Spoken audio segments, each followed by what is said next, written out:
Hello, everyone. My name is Michael Osinski. And I'm Tyler Esselman. And you are listening to This One Goes to 11.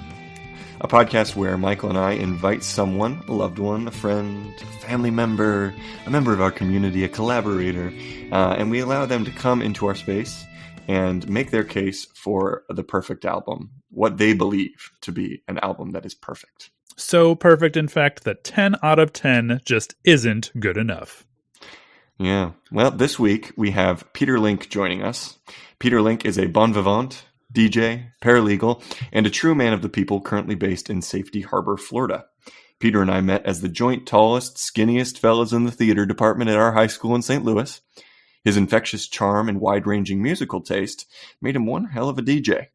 From truly obscure disco and house to everything the cool kids listen to today, the man's skill and knowledge on the ones and twos is dwarfed only by the size of his heart.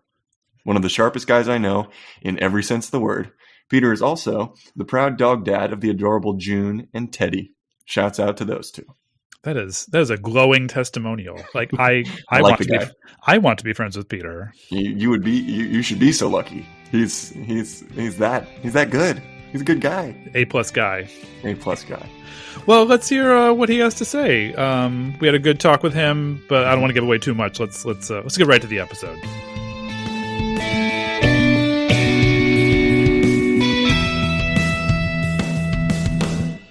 Welcome, Peter Linck. Is that what you're still going by Peter Linck, right? Yeah, every day.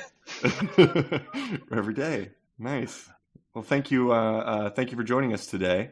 We're very honored to have you on this here pod. We are Michael and Tyler, and we are the This One Goes to 11 tribunal. So what album hath thou brought before this tribunal for the case to be made? So I have brought more songs about buildings and food by Talking Heads to your attention. Sweet. Michael, were you terribly familiar with this album before Peter brought it to us? I was not. I did not know this album even existed, honestly. I mean, I know enough about Talking Heads, like at least I thought I knew enough about Talking Heads, but this album never on my radar. Had never heard of it before. So I enjoyed being able to do this, to actually dive into an album that I had no knowledge whatsoever of before this. Yeah. And then Peter, when we'll get into the nitty gritty, but like how long has this one been in your consciousness? Did this one hit you right away when we brought this task before you, or was this one that you kind of had to mull it over and it came to you after a minute? It came to me pretty quickly. My parents are big music fans, and I guess they have pretty diverse music tastes, but the bulk of what they really love and play on repeat is stuff from like the late 70s and 80s, which I guess was when they were in their kind of early 20s and mid 20s. And so they're big Talking Heads fans. And yeah, this was definitely in the rotation when I was growing up. So I've definitely been listening to this for quite a while. And then, we can get into it later, but other Talking Heads albums, both the first album and then the ones after this, I actually got more into much later on, like in high school and college. Gotcha. Okay. And then just so that we're clear for the record, Debbie Nelson Linck is still your mother's name, right? The legendary Debbie Nelson Linck. Deborah Nelson Linck, and Daniel Linck is also Daniel Linck. That was right. Yes, I was trying to remember what your dad's name was. Full disclosure, for the record, Peter and I have been friends for quite some time, going way back to our formative years in the theater program at Lindbergh High School. So Tyler, now that you've mentioned their names, like now we have to have them sign forms. Like, thanks a lot. Yeah, the red tape never ends. Bureaucracy is a hallmark of podcasting, right? Before we go too much further, there's something really important we have to do. So, Peter, we have this thing at the beginning of our episode where we do we provide some context, if you will. I guess you could call it the beginner's guide to more songs about buildings and food in 60 seconds. And so what we would ask you to do, even though we're going to be evaluating this album over the course of the episode, we would love for you to evaluate how well we do at introducing our listeners to this album. And Tyler is going to take the reins on this one. Are you ready, Tyler? Oh man, you got me all nervous now, but I think I am ready. I will say that it's a beginner's guide to. It's very much like the broadest view of the Talking Heads for somebody who's never heard of Talking Heads, and also a taste of this album's context as well. So, right, well, are you ready? I'm ready though. You're ready? In 1 minute? Okay. 1 minute. All right. Well, then stand by and go. David Byrne, Chris Frantz, and Tina Weymouth met while students at the Rhode Island School of Design in 1973 and soon took up residence together in New York City's vibrant punk and new wave scene. Add one heaping helping of Jerry Harrison on keys and boy, you've got yourself a stew. Of Talking Heads, that is. Their debut album, Talking Heads 77, released to some acclaim, but their sophomore effort, More Songs About Buildings and Food, marked the beginning of a storied collaboration with the legendary producer Brian Eno and their first appearance on the Billboard charts with their cover of Al Green's Take Me to the River. Eno's influence would unlock the freaky-ass potential of the band by exposing them to artists like Fela Kuti and Parliament Funkadelic. The influence of those artists, combined with Byrne's trademark proclamatory singing and rhythm sections' technical brilliance, made them the most danceable punks you ever did lay ears on. While the dynamic personalities of the band clashed and ultimately spelled the end for them as a group, the DNA of their musical innovation and infectious energy can still be felt in some of your favorite rock bands to this day. Wow. Well done. Oh, whoa, listen to my thing. Oh, it's cute. Very cute. I know, my phone's super cute. All right, so Peter, how'd Tyler do? Yeah, I mean, he did great. It's funny to think about the context of the album because I was introduced to it as a kid before I ever thought about producers or record labels or how things were made. It's just music that just exists. But yeah, it sounds like a good overview from. I guess I would say I'm an avid Talking Heads fan, and that from what I know about the band and Brian Eno and all that, I'd say Tyler did a great job.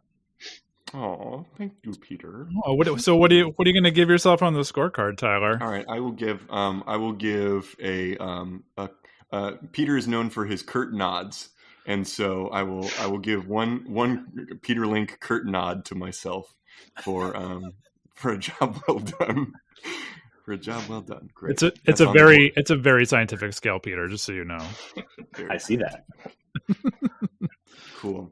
So, Peter, tell us a little bit more about it. So now's the time where we're going to get into your connection to this album. And so for those who need a little refresher, what the brief that we gave Peter was, what do you consider a perfect album? And that's the case that you're making today. And that's a very loaded brief. We know that's part of the conceit of this whole project. And so I think, why don't we start with how you were first introduced to this album, if you can remember in as specific terms as possible. Sure. So, like I said, my parents, big music fans. They're, I guess so I think my parents, if this matters at all, you be the judge. I guess my parents started dating in the mid 80s. Okay. And my mom was born in 57. My dad was born in 61. So my mom's a little older. And it feels like before they met, they definitely had some similar music interests. But once they started dating, it feels like they started to enjoy a lot of the same things in the 80s, a lot of new wave and even 80s pop music, stuff like that. But Talking Heads, it feels like, was definitely one of the bands that they both liked before they met each other and then continued to really love once they got together. So they had a big collection of CDs when I was growing up and nice diversity of music. And the Talking Heads were, like I said, in the rotation. They had the two big albums they had for the longest time were this album and then the Stop Making Sense soundtrack. Mm-hmm. Yeah. So those were the two that I was definitely introduced to first, and then picked up a copy of Fear of Music at some point. So I'd say those three are the ones that I'm most familiar with. And then when I started to, I guess, kind of collect music and have an MP3 player and be a cool guy myself. And you didn't have just any MP3 player. Let the record show which MP3 player you had, Peter. Let the record show that I was a big Zune guy, and I... Oh my God. Okay. You had a Zune too? I had multiple Zunes.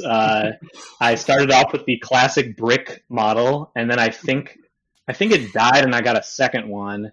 And then right when I went off to college, the Zune, is it the Zune HD? I think it's called, the touchscreen one, had come out, and so I burned my graduation party earnings from like on a Best Buy Zune HD in summer 2010, baby. Yes, it was a storied summer. You get so many points for this. You get 100 dead Zunes on the board for owning a Zune. Peter, you have no idea how happy this makes me. So many people used to give me all sorts of flack for having a Zune and not an iPod. So you have gotten so much cred. So much cred. Yeah, and they talk a lot of mess, but my Zunes are still working, and their iPod touches are buried in a drawer somewhere with some error message on them. So right. Get at me. Planned obsolescence was really, really taking its toll on us iPod users. Right. I will say, all of my, so I have two Zune HDs. That's all that's left in my possession. I was using them up until a few years ago, but they have some like error message on them, and they will still work. I've never gotten around to it. I have to like roll back the firmware, or it's like something happened and all Zune stopped working, so you have to like install an old version of I don't know. It's complicated. You have to hack into the mainframe and do all these things, and so anyway. But I do still have two Zune HDs, and I love them to death. So Talking Heads, still have them. When I was ripping my parents' CDs and adding them to my library, those were definitely on all iterations of my Zune. Like I was saying, in high school, I guess, was when I started to explore kind of the rest of their catalog. And actually, to be perfectly honest, I've never listened to most of their later albums, but I'm pretty familiar with their first like 4 or 5 or whatever. And I guess I think they have maybe like 3 at the end that I don't really like, the mid to late 80s ones I'm not so familiar with. Right. I think that if I'm not mistaken, it's the first one was without Eno, and then this was the first record with Eno, and then I think 3 after this. So so that it seems like you were a fan of the Eno years, just not even knowing what that was at the time. Yes, interesting you mentioned that, because that's definitely true. So I guess it's this one, and then Fear of Music after this, and then I think Remain in Light is the next one, and those are the 3, definitely my 3 favorites, and I guess the 3 Eno ones. Were you drawn to the album artwork at all, like the cover artwork? Absolutely. I really love all their album art. This one is especially cool. I guess I had never thought of it, but in reading about this album before doing this episode, I read something that pointed out that the band name and the album title are not on the cover. It's just the image, which is kind of, I don't know, cool and understated in a certain way. Yeah. And it's all Polaroids. I think it's like that's the whole mosaic is just all Polaroids that they took. It's pretty bad. Yeah, it's like 500 some odd Polaroids, which is pretty cool. Yeah. Is there? I guess I'm wondering what, because I mean, I definitely grew up with parents who listened to classic rock all the time, and so I just wonder: what was it about this album more than anything that drew you? Like, I mean, is it just one that they had on all the time and you just constantly heard it, or is it like, did you sort of self-select this? Like when you were looking through their collection of CDs, like it looked cool. Like what was it that actually made this one stick? I'd say it's 2 things. One is that it's definitely probably the one my parents played and continue to play to this day the most.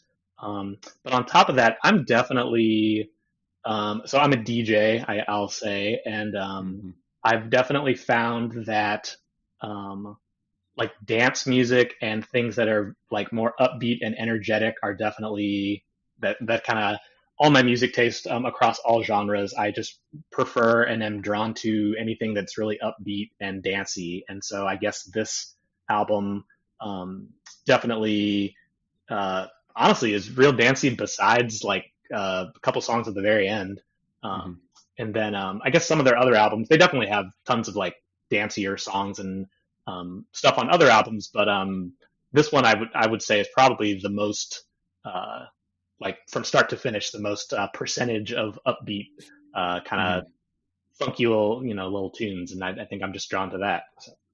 I noticed that there's a driving element. It has a drive to it. There's very little use of silence. Is something I noticed in listening to this several times, and that makes sense for like if you're gonna keep the momentum going, keep the spirit of a DJ set going, or like a night of dancing going. You don't want too many gaps, or if you do have the gaps, you want them to be really intentional, and it was noticeable in this record. Yeah, absolutely. Who are the dogs? Yeah. Those are my dogs. I'm sorry, my neighbor seems to have just gotten home. I can mute myself. If that would be. Oh no, that's fine. We can edit it out, or we can keep them in. I kind of like the dogs, honestly. Okay, well, they should be stopping in a moment here. It's fine.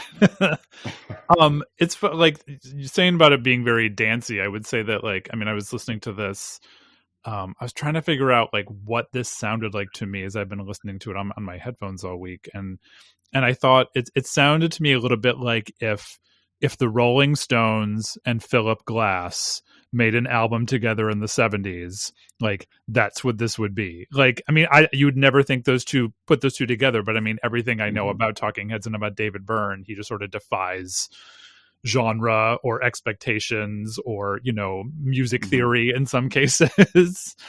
Yeah, I think another thing that I love about this is I think that so I guess after this album is when Talking Heads really start to get a lot weirder and have a lot of like your weird like world music, if you will, influences, and like songs with gibberish lyrics, and they start getting into like weirder recording techniques and stuff. But I think this one is cool because it really showcases kind of who they were before all those influences, and kind of at the core of them, like, I don't know, this feels very like honest and kind of like naked, this, and I guess their first album is like that too.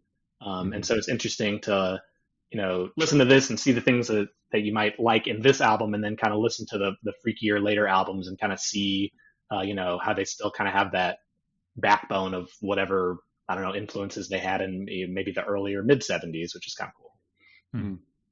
So in a more macro question, like you and I have a long history of talking about music, but I guess I kind of was wondering if you were to characterize like how you listen to music, when you discover something, or when you really get into something, whether that be an artist or a particular album or something like that, are you the kind of person that really likes to dive deep into the context of what's happening around the recordings of those kind of things?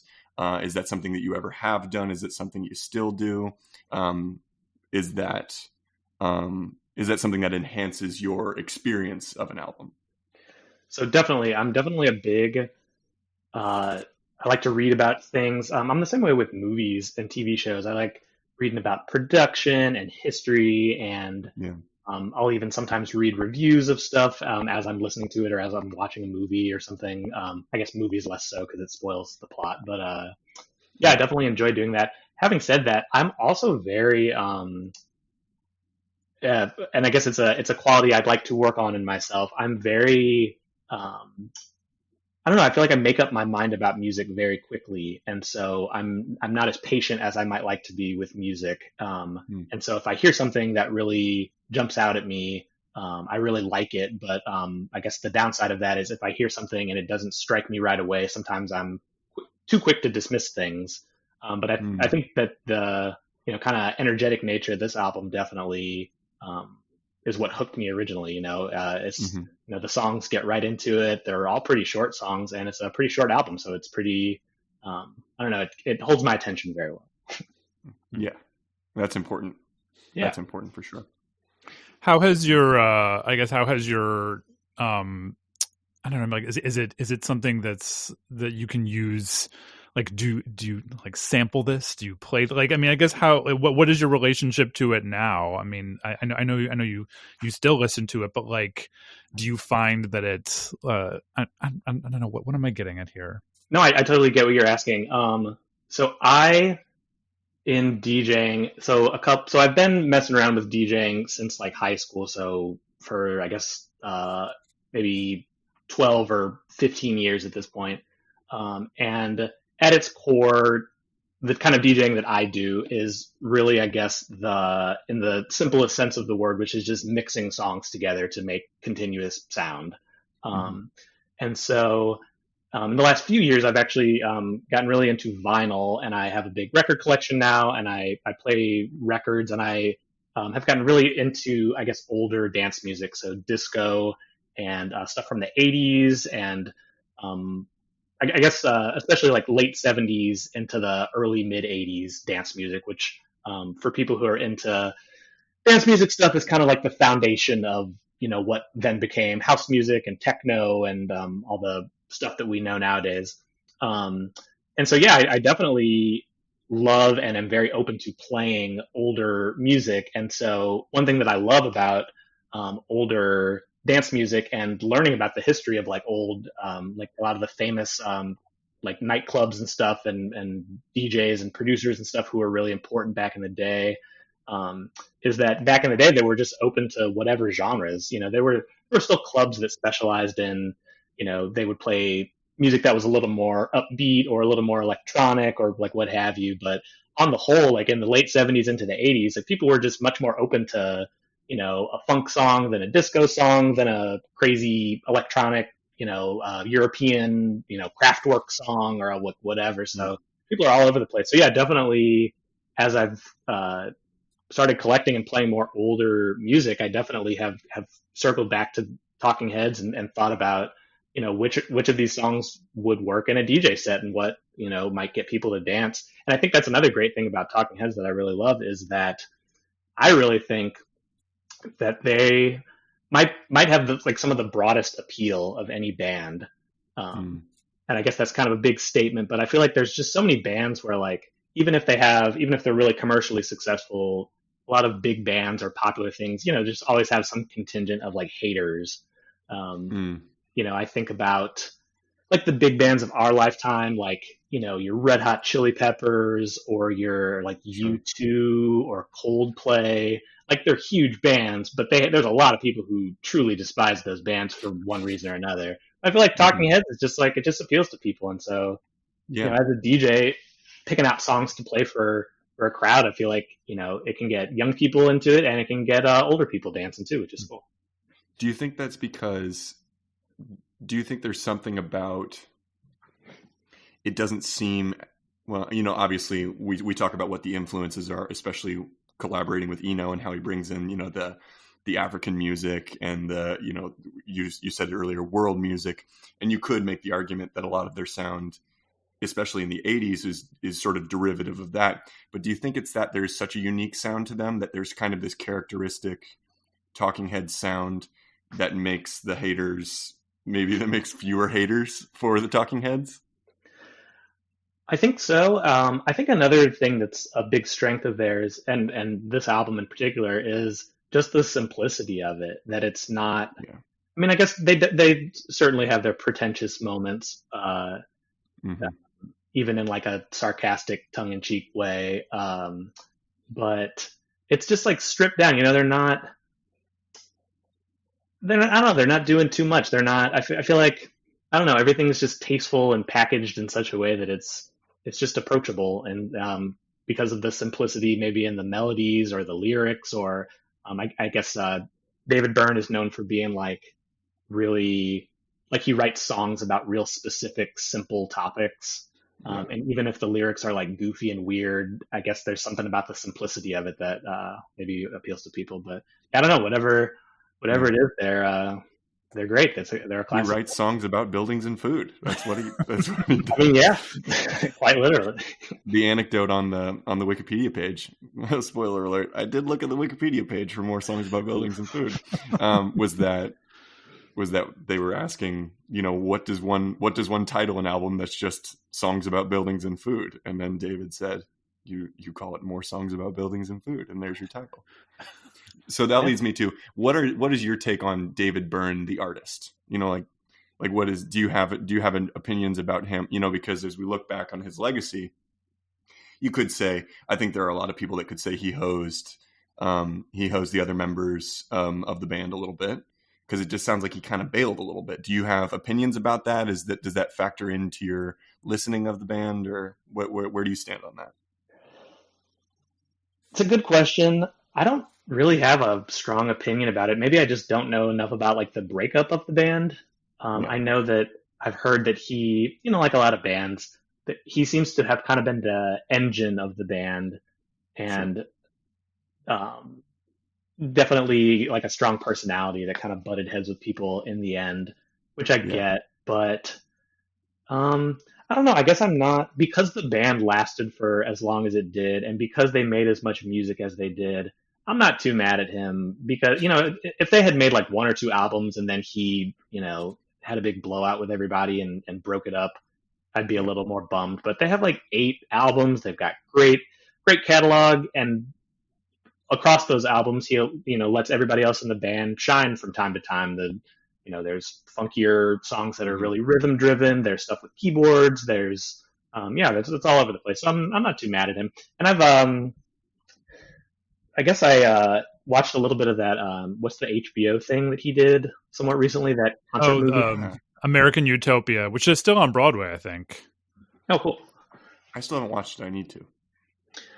My parents actually, when I was home for a wedding a couple months ago, they were showing it to me because I still hadn't gotten around to watching it. And yeah, it's just cool to see that he's still just a creative, kind of goofy, but goofy guy that's just not that self-conscious. He's happy to just like dance around with no shoes on and just make goofy, fun, energetic music, which is, I think that's his forte.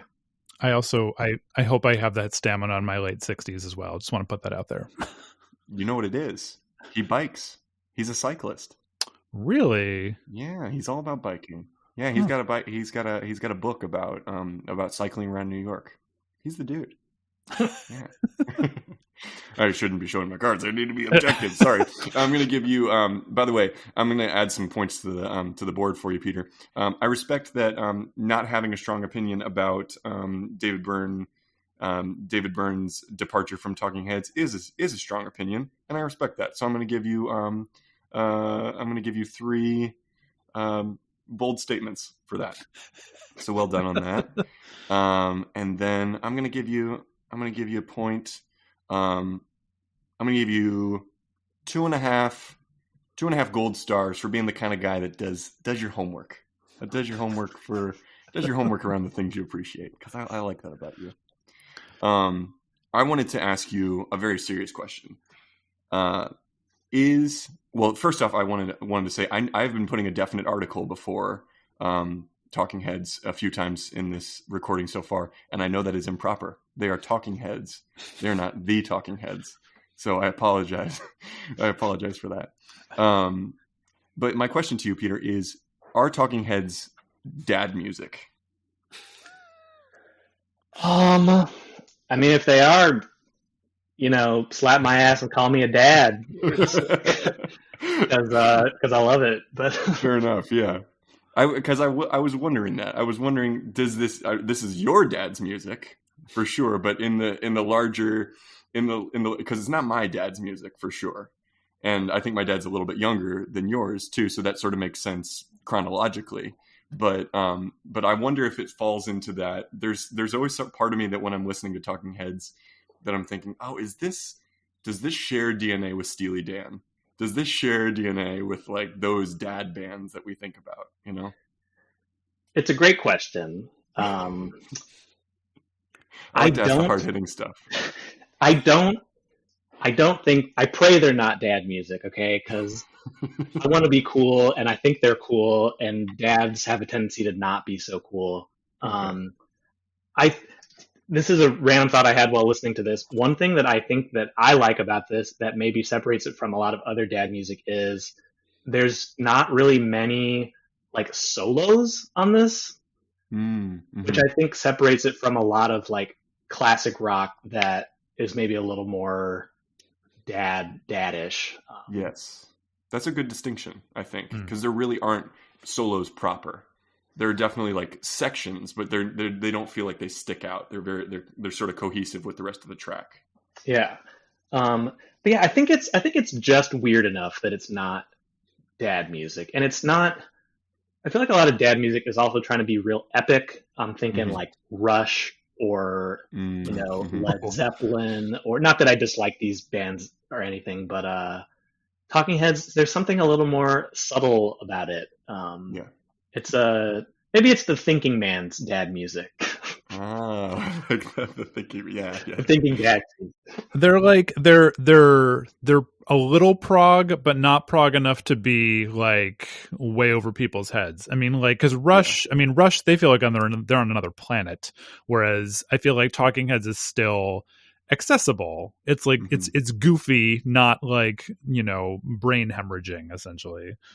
There's something about that in the directness of the lyrics too, like you were talking about earlier, Peter. Yeah, definitely. And another maybe a counterpoint. So my parents are also both big fans of Yes. And Yes has some great songs, has some great albums, and I started to get into them and back in the day. And then I got to what album? They have an album called Tales from Topographic Oceans, and it's like I want to say it's like 3 or 4 like 25-minute songs. And the first song opens up with some crazy noises, and then the lead singer John Anderson just starts like it's like he's reading like from like a poem in a Lord of the Rings book or something, and he's just like it's just like a weird like incantation. And I got like 15 minutes into it, and I was like, I can't do this. Like, and I don't have that same challenge with any Talking Heads material. I think that's a good transition to maybe what you deem the standout track from this album. Do you want to speak a little bit to what you think it is before we listen to it? Sure. I think the Found a Job is definitely my standout track. What makes it so for you? I think it has a great groove. It's a very funky song. I think the opening lyric, "Damn that television," and just the fact that it just dives right in, it just really jumps out on the album.